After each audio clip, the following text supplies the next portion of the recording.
Bincang with Suci, bincang suci. I've been running through the jungle, I've been crying with the wolves to get to you, to get to you, to get to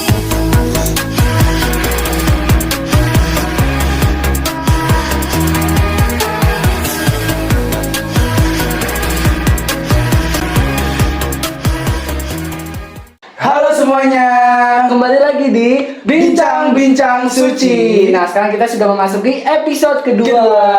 Nah, teman-teman tahu bersama bahwa sebelumnya kita juga udah upload vlog video keseruan kita di UI Salemba. Benar? Betul banget. Nah, kita di UI Salemba itu waktu itu ngapain sih? Nah, mungkin buat kalian, para penonton Bincang Suci yang penasaran apa aja keseharian kita kemarin di UI Salemba itu, kita akan bahas semuanya sedetail mungkin di Bincang Suci episode kedua ini. Betul banget. Nah, langsung aja kita ke Bintang tamu kita, siapakah dia? Kak Suci Wijayanti. Nah, kita akan berbincang-bincang langsung dengan Kak Betul. Suci mengenai keseharian kemarin waktu forum group discussion di UI Salemba. Betul. Halo Kak Suci. Halo Ilham dan Rizky, apa kabar? Alhamdulillah. Alhamdulillah, baik. Gimana kabarnya Kak Suci? Alhamdulillah sehat. Alhamdulillah. Nah, mungkin bisa bantu dijelaskan Kak, kemarin waktu vlog kita seharian di UI Salemba Betul. itu kita ngapain aja sih Kak? Iya.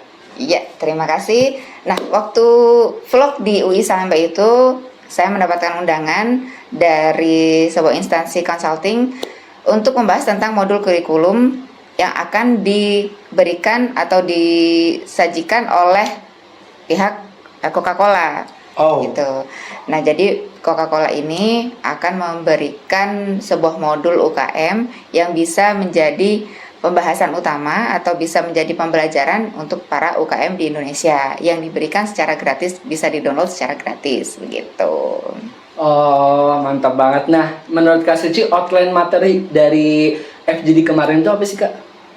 Outline yang dibahas kemarin itu sudah cukup bagus sekali yang sudah disajikan dan dipersiapkan oleh pihak Coca-Cola ini. Materinya tentang marketing development, product development, tentang finance, dan tentang manajemen. Dan ini memang yang ilmu fundamental banget, ilmu dasar banget yang dibutuhkan oleh para UKM. Memang benar-benar dibutuhkan para UKM untuk menambah wawasannya dalam mengembangkan bisnisnya gitu. Oh. Nah, dari forum grup diskusi kemarin ada nggak sih Kak Suci usulan dari Kak Suci sendiri gitu terkait FGD yang kemarin yang dilakukan di UI itu? Oke.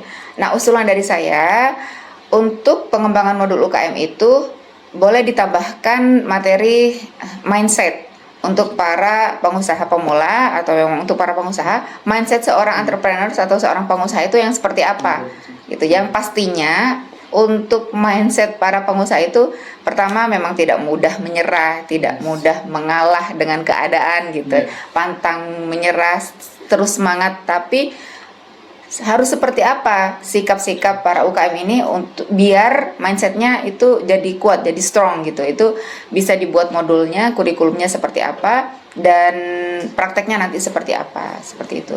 Masuknya ke soft skill ini sih. Oh, soft skill. Ya. Nah, berarti untuk konsentrasi Kak Suci sendiri itu apa sih Kak? Konsentrasi untuk dari saya sendiri, Ya. memang dalam mengembangkan bisnis yang harus dipersiapkan itu adalah personality si founder itu sendiri, personality si pemilik usaha itu sendiri, si pengusahanya.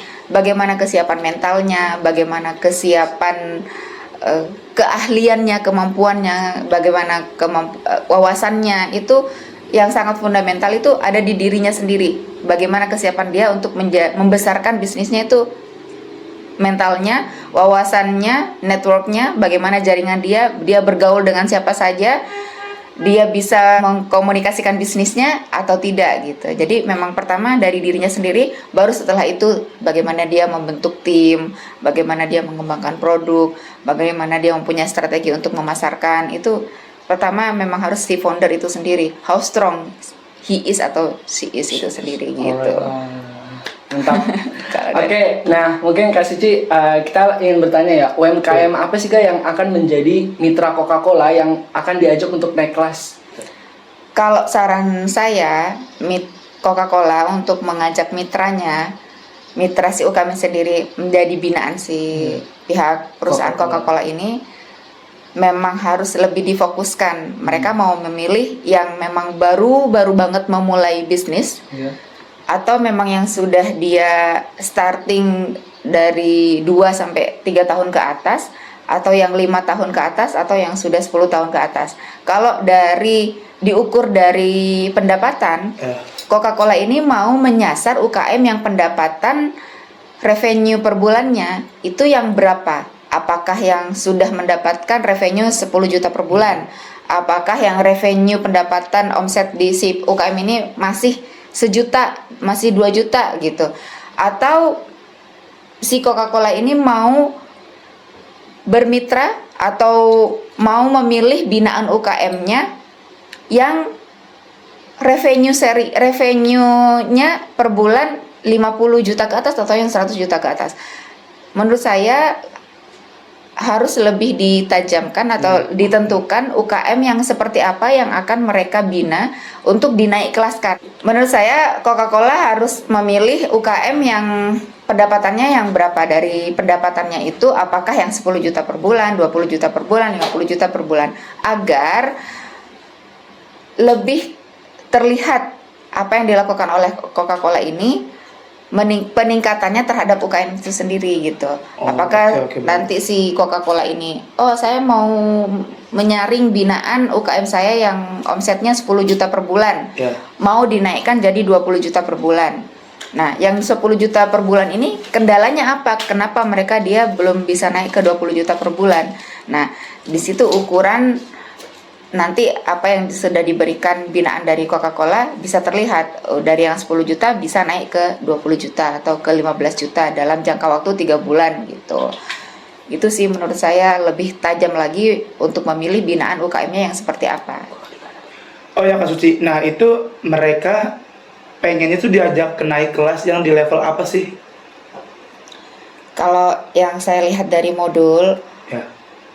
pihak Coca-Cola ini mau menyasar, maksudnya mau memberikan materi yang umum gitu. Mereka memang untuk naik kelasnya itu memang bukan yang signifikan terhadap omset. Oke. Jadi misalnya yang belum mempunyai sosial media umpamanya, jadi UKM yang masih ada kendala di operasional teknologi, nah, nanti dibantu sama mentor atau sama instruktur yang akan Sediakan oleh Coca-Cola tersebut. ya yang akan oke. yang akan disediakan oleh si Coca-Cola, membantu si UKM nanti apa sih kendala di keuangan umpamanya, nanti ada yang membantu dan untuk merapikan keuangan, ada yang membantu untuk membuatkan sosial media umpamanya. Jadi hal-hal yang seperti itu yang teknis banget gitu, tidak menyasar ke bagaimana peningkatan omset. Jadi untuk yang signifikan sih. Nah, kalau menurut saya pribadi, kalau bisa dengan hadirnya binaan Coca-Cola untuk para UKM, lebih menyasar ke UKM yang sangat segmented gitu. Misalnya UKM yang revenue-nya di 10 juta per bulan gitu. Oke. Untuk ini biar kita mengetahui apa sih permasalahan UKM-UKM yang revenue-nya sudah 10 juta per bulan gitu, untuk dinaikkan ke 20 juta per bulan butuh apa saja gitu. Nah, kita harus mengevaluasi juga UKM yang 10 juta per bulan ini, dia sudah melakukan apa saja dan belum punya apa saja. Misalnya 10 juta tapi belum mempunyai legalitas. 10 juta tapi dia belum konsisten dalam pengaturan keuangan. 10 juta tapi dia belum konsisten untuk memaksimalkan e-commerce umpamanya gitu. Nah, untuk menaikkan ke 15 juta per bulan atau 20 juta per bulan, ini pushnya ini seperti apa biar membantu UKM itu naik kelas lagi gitu. Berarti lebih kayak apa sih strategi mereka gitu kali? Iya Biar sih. dia signifikan naik kelasnya. Iya, naik kelasnya biar signifikan. Untuk yang hal teknis juga perlu dibantu, tapi nanti dari teknis yang diberikan pendampingan oleh oleh instruktur dari Coca-Cola ini agar lebih ada dampak gitu sama omsetnya tuh ada dampak gitu. Seperti itu sih, biar kelihatan dia signifikan juga, terus happy juga ya. Kalau yang 10 juta terus jadi 20 juta kan happy banget gitu. Happy banget. Happy Kayak kita banget. ada duit 10 juta, naik ke 20 juta. Alhamdulillah. Alhamdulillah ya. Alhamdulillah. Senang pastinya Sebelum ya. itu kita minum dulu ya, Kak. Oh ya, oke. Diminum Kak, silakan Kak. Thank you. Coca-Cola. Nah, dari yang tadi gerah panas, minum Coca-Cola jadi seger lagi ya. Betul. Nah, kita kan tahu nih kalau misalkan Kak Suci ini punya usaha batik Sakera.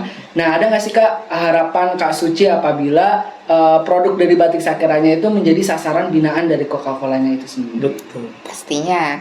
Jadi kalau memang Coca-Cola ini menyasar untuk UKM yang seperti saya gitu, memang belum tinggi. Omset batik Sakera belum bagus, memang belum bagus. Harapannya kalau batik Sakera dibina oleh Coca-Cola, penetrasi pasar penjualan batik Sakera semakin luas, Betul.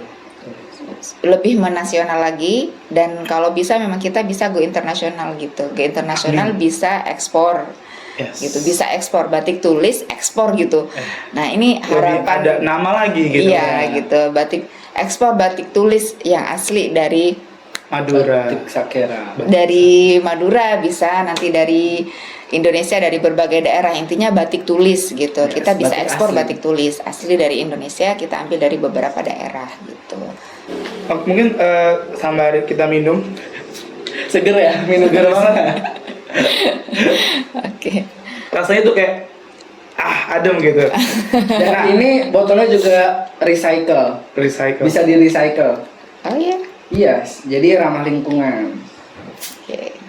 Nah, mungkin untuk terakhir kali ya Kak Suci, kesan dan pesan Kak Suci ketika mendapat undangan FGD tersebut itu seperti apa? Pastinya kesannya senang sekali saya diundang untuk berkontribusi, Yes. memberikan ide, memberikan masukan, lalu memberikan saran untuk pengembangan UKM. Dan memang kita hadir di UI ya, diundang di UI. Memang saya senang banget juga UI ini menjadi trendsetter kampus ya, yang menjadi Lagi happening, memang booming.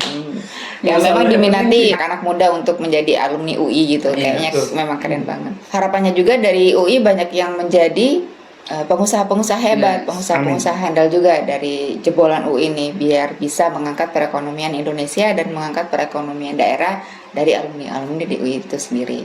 Pastinya saya senang banget bisa berkontribusi, memberikan ide, memberikan masukan, memberikan saran untuk pengembangan modul UKM yang akan dikonsumsi oleh teman-teman UKM, biar untuk meningkatkan wawasannya, meningkatkan pengetahuannya tentang finance, tentang marketing, product development, tentang manajemen, agar bisnis mereka bertumbuh, berkembang, bertahan, dan bisa menghidupi banyak orang, menghidupi dirinya, menghidupi keluarganya gitu, dan memberikan dampak yang banyak positif kepada masyarakat di sekitarnya gitu. Nah, mungkin ini pertanyaan aku pribadi sih Kak. Kayak kan di FGD itu banyak banget nih orang yang diundang ke kampus UI tersebut. Ada siapa aja Kak di situ Kak? Yang hadir pastinya ada perwakilan dari UKM, lalu ada perwakilan dari sebuah instansi yang memang fokus di UKM. Sepertinya ada Jackpreneur, kalau tidak salah ya, ada Jackpreneur. Lalu ada dari UKM lainnya. Kalau saya kan perwakilan UKM di bidang fashion. Iya. Oh, oke. Ada perwakilan UKM dari bidang makanan, kuliner gitu. Bermacam-macam Iya, bidang gitu. jadi dari bermacam-macam bidang. Lalu ada juga yang perwakilan dari dosen yang memang mengajar di UI dan di area faknya itu areanya itu tentang bisnis gitu. Seru banget dan ini keren banget. Mudah-mudahan dengan hadirnya modul itu Coca-Cola berhasil meningkatkan level UKM, naik kelas, dan semakin tercerahkan kemampuan wawasan UKM terhadap bisnis itu sendiri. Itu sih. Terima kasih atas semua yang Kak Suci kasih nih ke teman-teman Iya. di YouTube, mungkin di teman-teman buat pengalaman kita juga gitu kan. Oke guys, itu dia episode kedua dari Bincang-Bincang Suci. Di episode kali ini yaitu ngebahas tentang kegiatan atau keseharian kemarin selama di UI Salemba, yaitu kegiatan forum group discussion. Nah, gimana keseruan di episode-episode selanjutnya? Tetap tunggu di Bincang-Bincang Suci. Dan jika untuk kalian jangan lupa untuk klik like, komen, dan juga subscribe channel YouTube Dan Suci di-share Wijayanti juga, Official. di-share.